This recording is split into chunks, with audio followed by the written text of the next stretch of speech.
ومكروا مكر الله والله خير الماكرين।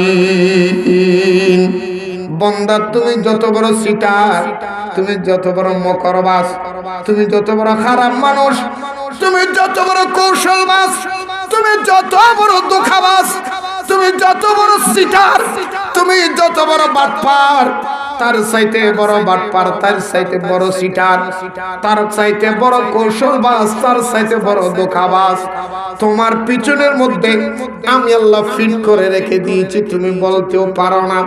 আল্লাহ কেন বললাম? আল্লাহ বলেন, বান্দা তুমি যদি অন্য বান্দার সাথে বাটপারি করো, সিটারি করো, দুই নম্বরি করো, ঠকবাজি করো, হারাম রিজিকের অন্বেষণ করো, মনে রাখিও তোমার চাইতে বড় ঠকবাজ তোমার পিছনের মধ্যে আমি আল্লাহ ফিট করে রেখে দিয়েছি, তুমি বুঝতেও পারবে না।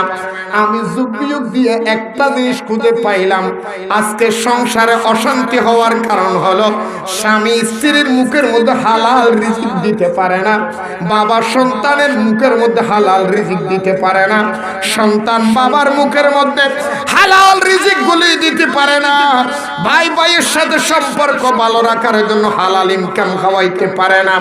যে স্বামী স্ত্রীকে হালাল ইনকাম খাওয়ায় না, যে বাবা সন্তানকে হালাল ইনকাম খাওয়ায় না, ওই সন্তান মা বাবার অবাধ্য হবে, ওই স্ত্রী স্বামীর অবাধ্য হবে।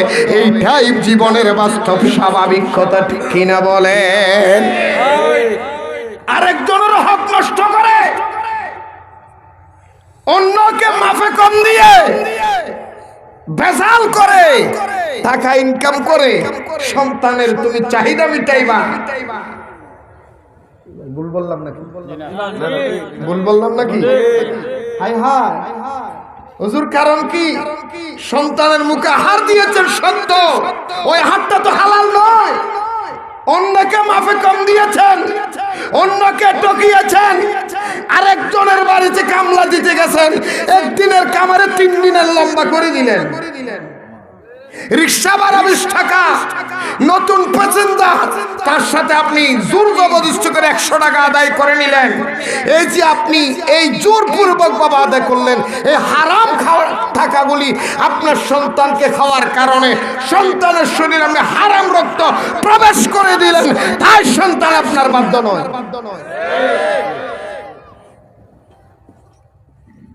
কি কথাটা ভুল বলতেছি? মনে রাখবেন, বেয়াদবি ধরেন না। আপনি নামাজের 1 নাম্বার কাতারের মানুষ, প্রথম কাতারের মুসল্লি, মুয়াজ্জিন আযান দেওয়ার আগে আপনি মসজিদের সামনের কাতারে থাকেন, কিন্তু আপনার সন্তান সুদ খায়, আপনি একটা বার বললেন না বাবা সুদ খায়ও না। আমি বুড়ো মানুষ, মসজিদের সামনের কাতারের মুসল্লি, আমার লজ্জা লাগে। ঘরে খাবার থাকলে খাবো, না থাকলে রোজা রাখবো, হারাম রিজিক আমার ঘরে আনিও না। দরকার হলে বাপ ছেলে 2 জন ভিক্ষা করে খাবো, ঘুষের টাকা আমি চাই না, ইয়াবা বিক্রির টাকা আমি চাই না, মদ বিক্রির টাকা আমি চাই না, ভাইয়ের মাফে কম দেওয়ার টাকা আমি চাই না। ওই হারামের দরকার নাই, খোদার কসম ওই ঘরে শান্তি আসবে।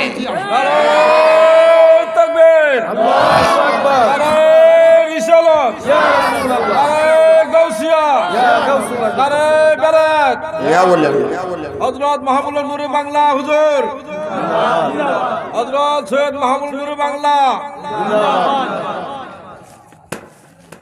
রাগ করছেন? কথা কি ভুল বলছি? অসংখ্য আপনি থানায় যান, আপনি মামলা দেখবেন, স্ত্রী স্বামীর বিরুদ্ধে মামলা। কেন? বলে আমার স্বামী পরকীয়া করে। স্বামী স্ত্রীর বিরুদ্ধে মামলা কেন? বলে আমার স্ত্রী আরেকজনের সাথে কথা বলে, আমি দেখেছি। কিন্তু বাবা, স্বামী মদ খায়, গাঁজা খায়, নেশা খায়, সেই জন্য স্বামীর বিরুদ্ধে মামলা হয়। অথচ স্বামী যে ঘুষ খায়, আরেকজনের রক্ত চোষা টাকা ঘরে এনে রঙ্গরসের তামাশা ফার্নিচার কিনে দেয়, একটাবার আপনি বলেন নাই এটা সুদের চাইতে ঘুষের চাইতে এটা ইয়াবার চাইতে আরো বেশি মারাত্মক ঘুষ নেওয়া? আপনি তো একটাবার বললেন না, আপনি তো বললেন না। নেশা খাওয়ার অপরাধে স্ত্রী স্বামীর বিরুদ্ধে মামলা দেয়, অথচ ঘুষ খাওয়ার অপরাধে কোনোদিন স্বামীর করে স্বামীও বেনামাজ স্ত্রীও বেনামাজ। রাগ করতেছেন? ওয়াজ শেষ, লম্বা ওয়াজ নেই, একটা কথা, এমন ভাবে চলবেন যে আপনার কারণে কোনোদিন কাউকে ঠকাবেন না। অন্যকে, আল্লাহর সৃষ্টিকে যদি আপনি না ঠকান, খোদার কসম আল্লাহ আপনাকে ঠকাবেন। রিজিকের মালিক কে? আল্লাহ।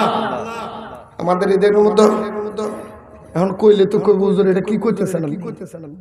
বলো হুজুর আমি রাজমিস্ত্রি, আমার টাকার ভিতরে হালাল, পয়সা পয়সা হালাল, কোনো বেজাল নাই, আছে। হুজুর কিভাবে কিভাবে কিভাবে আপনি একটা কামলা দেন না, এই দেওয়ালটা ভাই, এই দেওয়ালের মধ্যে আস্তর করে দিবে, কয় টাকা নিবা, টিকে দিবেন না ডেলি দিবেন? আগে জিজ্ঞেস করে কি টিকে দিবেন, চুক্তি দিবেন নাকি ডেলি দিবেন? চুক্তি দিলে আপনার একদিনে করে দিব, আর যদি ডেলি দেন খাইছে কপাল, আপনি যে বিপদে পড়লেন। 7 দিন গসায় কথা কয় না, কদ্দুর করে পেশাব করতে যায়, কদ্দুর করে বিড়ি খাইতে যায়, কদ্দুর করে আড্ডা করে, কদ্দুর করে মাল দখল করে, এই আড্ডা করি, একদিন ক্যামেরা 7 দিন লাগাইছে। কথা কয় না? তো হুজুর আমরা না বাল মানুষ বুঝি না, তো আপনাকে হুজুরের সমস্যা কি? আমাদের হুজুরের আরো সমস্যা বেশি। কি জানেননি? কথা কেমনে জানেননি? টিউশনি নিছে হুজুর, আমার ছেলের 2 ঘন্টা কোরআন শরীফ পড়াইন, হাদিয়া কত দিবেন? 2000 টাকা। অসুবিধা না, 2000 হলে 2000, একটু ভালো করে পড়াইয়েন। বেটা সরল সোজা মানুষ, হুজুরের বসাইয়া দিছে, ফলানারে পড়াইবো। এই বেটা হুজুরের যাইয়া আলিফ বা তা সা জিম হা হ পড়ো, ছাত্ররা পড়তে যে বেটা ফেসবুক চালা।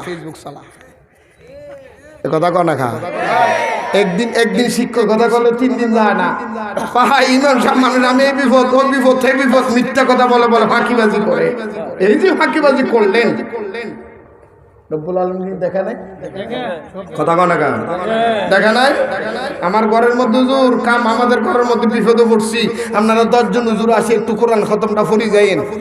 এই হুজুরের গেছে, কোরআন খতম পড়ছে, মালিকের টিয়া দিছে, এক একজনের 400 করে ভাগ করে নিয়ে 10 জন 4000 টাকা। এটা দোয়ানের মধ্যে গিয়া বাংতি করে বেড়া 200 দেয়। 200 কই গেল? আমি যে কন্ট্রাক্টর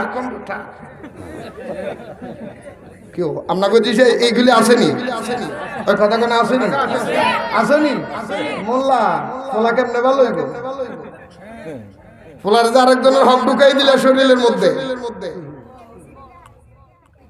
রিক্সাওয়ালা, ঠেলাগাড়িওয়ালা 5 কেজি দুধ লইয়া সকালে দোকানে গেছে, রাত্রে বউর কাছে আইনা 10 কেজির টাকা দেয়। বউ জিজ্ঞেস করে কি হচ্ছে কিনা রাখবো, তুমি তো 5 কেজি দুধ নিলা, 10 কেজির টাকা করতে গা, তো ফানি কি অভাব আছে? কথা কনা ভুল কইছি? চাচা তো ভাই মুদির দোকান দিছে, খুশি হইয়া ভাই আমার 2 কেজি একটু তেল দিও, ধরো আমি একটু ওই কামটা সারি আই, আপনি 100 গ্রাম কমাইয়া দিলেন, এটাকে আর মাপবো? কথা কনা। তো মাফার ওয়ালার কাছে, যিনি মাফওয়ালা, তার কাছে রেকর্ড আছে কি না? আরো জোরমান আছে কি নাই? আল্লাহ বলেন, বন্ধুরা আমার ভাইয়েরা আমার, বিসমিল্লাহির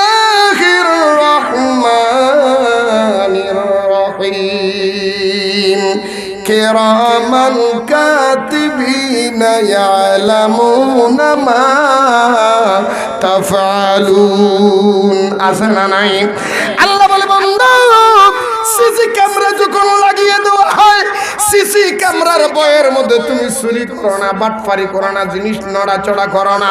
সিসি ক্যামেরা তুমি যদি চুরি করতে মনে চাই, সিসি ক্যামেরারে ঘুরাইয়া সামনের মধ্যে পর্দা লাগাইয়া পর্দার আড়ালে চুরি করবা, সিসি ক্যামেরার মধ্যে ধরা পড়বে না। কিন্তু এমন 2টা সিসি ক্যামেরা আমি আল্লাহ তুমি বান্দার কাঁধের মধ্যে তুলে দিয়েছি, যেই সিসি ক্যামেরার সামনে পর্দা দেওয়া যায় না, সবকিছু সিসি ক্যামেরার মধ্যে রেকর্ডিং হয়ে যায়। সেটার নাম হলো কিরামান কাতিবিন।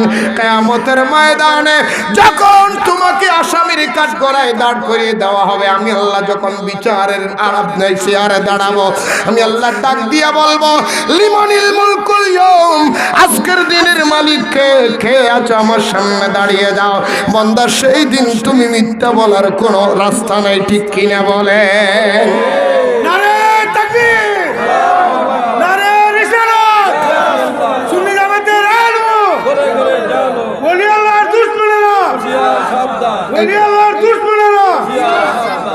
জন্য আমার রাসূল বলেছেন উম্মত যখন তোমরা আল্লাহর দরবারে হাত তোলা দোয়া করবে রব্বুল আলামিনের দরবার থেকে 6টা জিনিস খুঁজে খুঁজে নিবে কয়টা জিনিস আরো জোরে বলেন কয়টা জিনিস হাত তোলার সাথে সাথে আল্লাহর দরবারে বলো ও আল্লাহ তুমি আমাকে দুনিয়ায় চলার জন্য আল্লাহর কাছে কিভাবে দোয়া করবেন আমার রাসূল আল্লাহ কোরআনুল কারীমের ভিতরে শিখিয়ে দিচ্ছেন রব্বানা আতিনা ফিদ দুনিয়া হাসানাতাও ওয়া ফিল আখিরাতি হাসানাতাও ওয়া কিনা আযাবান নার চিৎকার দিয়ে বলুন না সুবহানাল্লাহ আপনাদের সমস্যা হচ্ছে আপনাদের সমস্যা হচ্ছে আল্লাহ বলেন রব্বানা যালামনা আনফুসানা ওয়া ইল্লাম তাগফির রব্বানা আতিনা ফিদ দুনিয়া হাসানাতাও ওয়া ফিল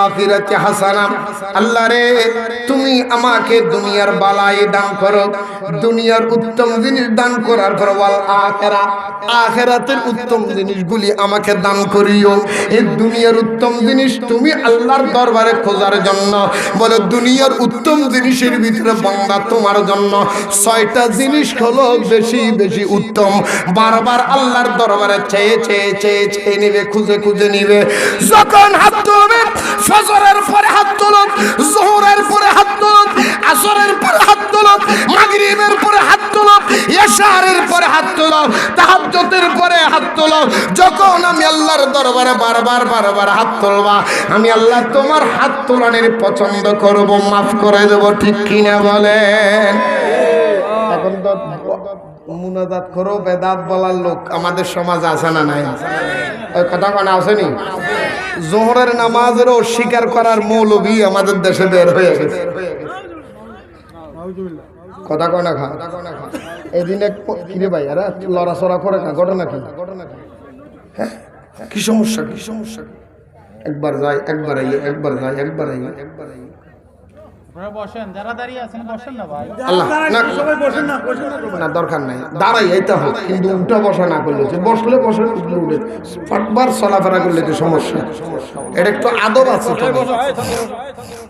মাহফিলের কিছু আদব আছে আল্লাহ কবুল করুন আরো জোরে বলেন আমি বাবার আমার বন্ধুরা আমার খুব খেয়াল করবেন আমি আমার কথার আলোচনার দিকে যাচ্ছিলাম মারহাবা কি বলা যাবে না দুনিয়া চলার জন্য কয়টা জিনিস লাগবে আরো জোরে আরো জোরে এখন তো আমাদের সমাজের মধ্যে নামাজ বিরোধী হুজুর বের হয়েছে আগে কোনোদিন নামাজের বিরুদ্ধে ওয়াজ করার হুজুর দেখি নাই ইদানিং দেখি নামাজের বিরুদ্ধে ওয়াজ করার হুজুর বের হয়েছে কয়েকদিন আগে একজন ডক্টর দেখলাম তিনি বললেন যোহরের নামাজ 12 রাকাত মোল্লারা নাকি বানাইয়া নিছে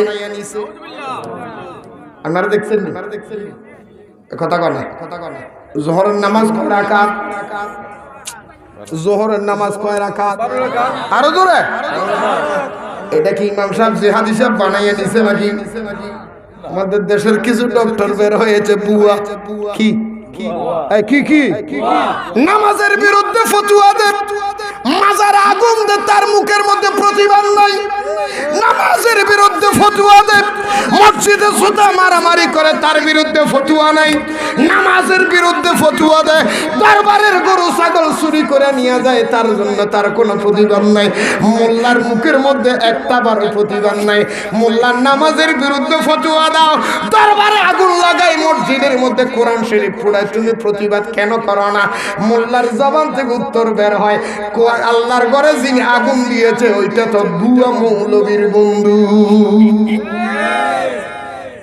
কি রাগ করছেন রাগ করছেন মনে রাখেন নুরু বাংলা কিন্তু ডেলি ডেলি প্রত্যেকের ঘরে আসে না এটা যুগ যুগে আসে না এটা খোদাই এই যুগে যুগে যুগে যুগে কালে কালে সত্য কথাগুলি বাতিলদের ভয় না করে নিজের জীবন বাজি রেখে সত্যগুলি তুলে ধরার জন্য মাত্র যুগে কয়েকজন বের হয় এটা ডেলি বের হয় না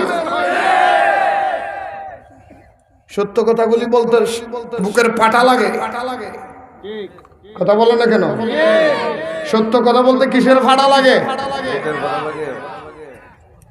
যাত্রার মুখ দিয়ে এটুকু আসে না কারণ জানের ভয় মায়ের ভয় আমি যদি মরে যাই আমার বউ কি করবো? আমার ছোট ছোট বাচ্চা কই যাবে? বউর রিজিক দাতা আমি নাকি? আল্লাহ পাক স্বয়ং। সন্তানের রিজিক দাতাকে এই কথা বলে না কেন? মা বাপ সারা 3 মাসের বাচ্চা কি লালন পালন হয়ে বড় হয় না? এটা ক্ষমতা কার?